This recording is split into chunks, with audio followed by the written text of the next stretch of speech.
nombre de personnes, au moment de se lancer dans le monde du travail, rencontrent beaucoup de difficultés, notamment le fait de ne pas être contacté par un employeur, le fait d'avoir postulé à plusieurs endroits, dans plusieurs entreprises, et que la seule réponse soit le silence. C'est hyper frustrant, ça crée une démotivation et on a juste envie d'abandonner. Alors, ici, aujourd'hui, avec ma vidéo, je veux parler avec toi de certaines choses importantes à prendre en considération pour t'aider à réussir ta candidature. On va donc parler des astuces, certaines astuces qui vont t'aider à t'améliorer et te donner plus de chances. Salut, je suis Christelle Roumeau, bienvenue sur ma chaîne une fois de plus. N'oublie pas de t'abonner, liker et partager et surtout de cliquer sur la cloche de notification pour recevoir beaucoup de contenu comme celui-ci qui pourrait t'aider. Alors, aujourd'hui, on va parler de comment postuler efficacement. Postuler, les amis, c'est super important. Il faut y travailler. Ne jamais prendre ça à la légère parce que c'est le premier rapport que tu as avec ton employeur. C'est la première impression que tu donnes à ton employeur à travers ta candidature. Donc, c'est pas à prendre à la légère. Il faut y travailler. Et il faut vraiment mettre l'accent là-dessus.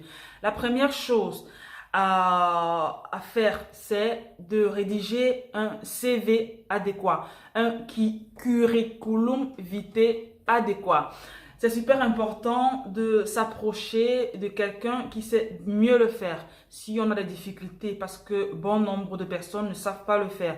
Ou alors en ligne, tu as des modèles comme le modèle européen par exemple, le modèle Europass, qui pourrait te donner un peu une vision, une ébauche de comment rédiger ton CV.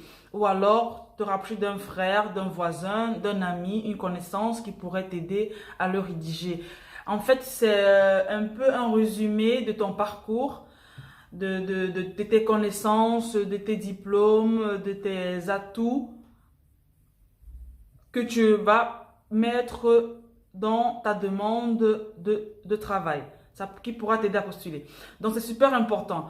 Se rapprocher de celui qui sait le faire et se faire aider. Après le CV, il y a ta lettre de motivation. Super important aussi qu'elle tienne la route. Tenir la route dans le sens où elle doit cadrer avec chaque profil de poste.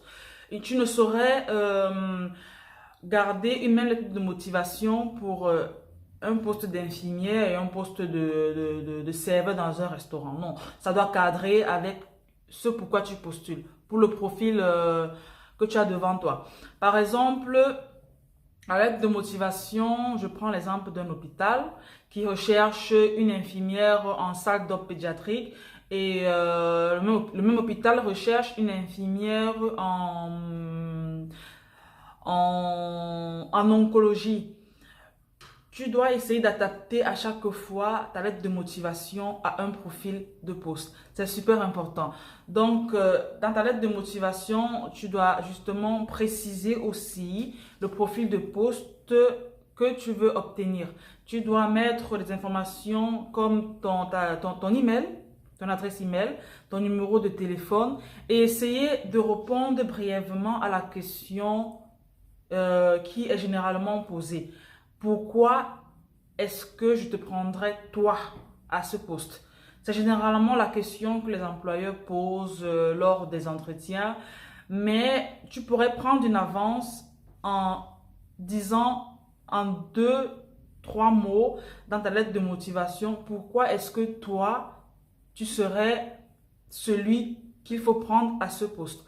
Donc, ce serait bien pour toi de répondre à cette question dans ta lettre de motivation. Après, il y a postuler en lui-même. Généralement, on a les offres d'emploi et les candidatures spontanées. Pour une candidature spontanée, c'est simple.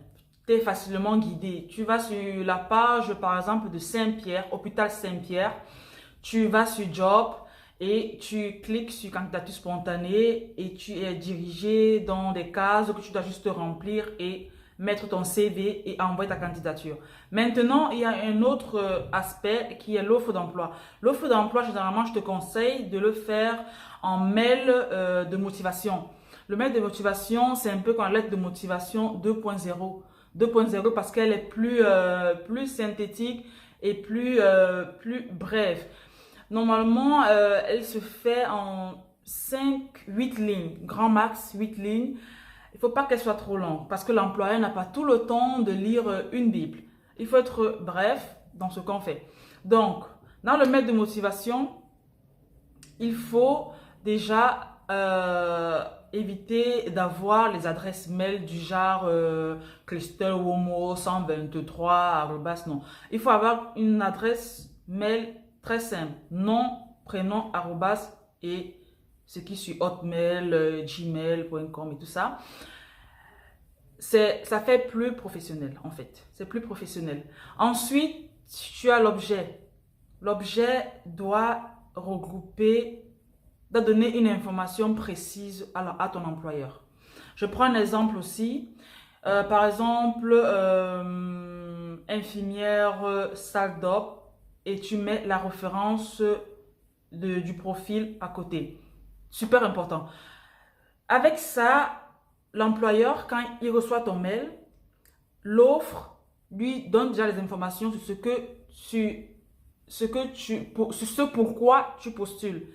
Il a l'objet, autant pour moi, l'objet qui lui donne toutes les infos sur ce pourquoi tu postules. Donc, un exemple, comme j'ai dit, c'est infirmière salle d'op et la référence de l'offre, du profil d'emploi. Après, dans le corps du mail, comme je disais tantôt, c'est un peu comme lettre de motivation 2.0. Essayez de parler de soi brièvement, essayez de rappeler pourquoi on postule et enfin, il faut signer avec son nom. Le nom, comme au Cameroun, on a généralement 2 noms, 2 prénoms. Tes 2 noms, tu les mets en majuscule entièrement et les prénoms, tu commences en minuscule et tu finis pardon, qu'est-ce que j'ai dit? Les prénoms, tu commences en majuscule et tu finis en minuscule. Parce que il y a des gens qui s'appellent Robin, qui fait penser à un prénom, mais c'est leur nom. Donc, il faut surtout préciser. La majuscule fait comprendre que c'est ton nom et quand tu commences en majuscule et en minuscule, ça suppose que c'est le prénom.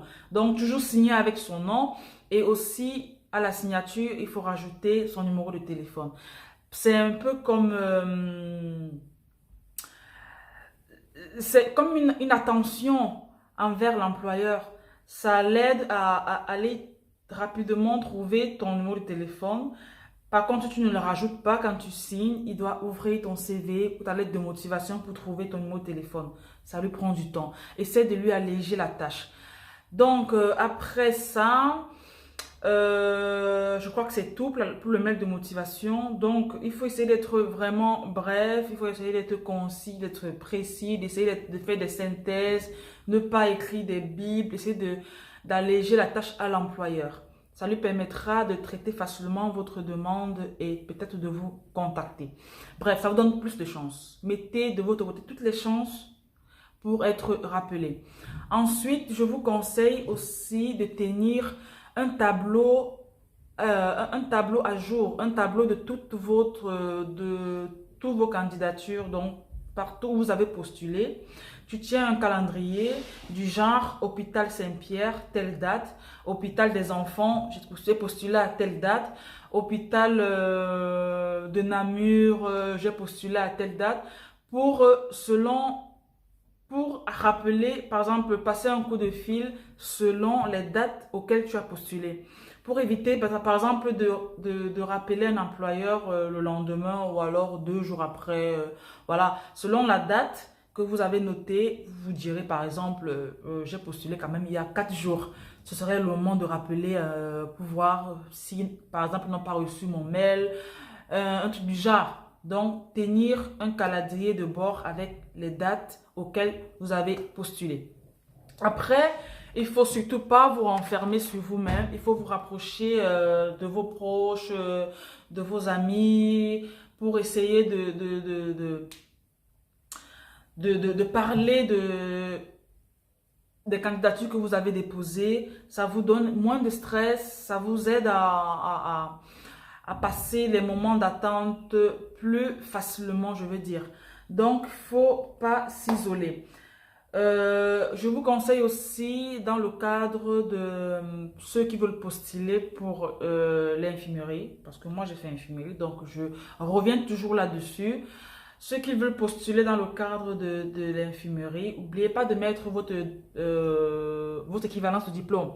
Donc, par exemple, pour un mail de motivation, tu rédiges ton mail, tu mets en pièce jointe ton CV, tu mets ton équivalence et ton visa au verso et la lettre de motivation. Voilà. J'espère que cette vidéo vous a été utile et qu'elle vous aidera vraiment à améliorer la façon de postuler. Et n'hésitez pas à postuler partout, comme je le dis souvent. Faut pas vous mettre des barrières. Postulez partout parce que c'est en postulant de plus en plus que vous vous donnez une chance. Donc, essayez d'être concis, précis, bref et surtout d'alléger la tâche à votre employeur et voilà. Vous verrez que les choses vont s'améliorer et vous aurez une chance d'être appelé. Merci d'avoir écouté ma vidéo jusqu'à la fin. Je t'invite encore à partager, liker et t'abonner. Et rendez-vous pour une prochaine vidéo qui va sûrement t'intéresser. Bisous!